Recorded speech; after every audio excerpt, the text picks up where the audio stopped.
Pomaže Bog, dobri narode.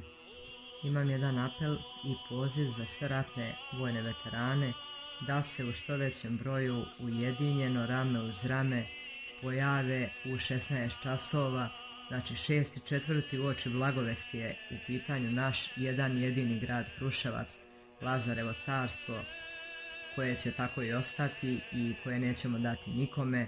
Očekuje nas jedan veliki protest i mi samim time želimo u što većem broju da se okupimo i damo podršku sopstvenoj deci, sopstvenom narodu i svim studentima, svim dobrim ljudima i svakome, jer svi su dobro došli bez ikakvih podela i raspodela.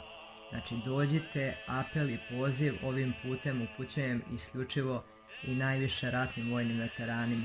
Vidimo se u nedjelju u 16 časova na trgu u Kruševcu. Veliki pozdrav za sve.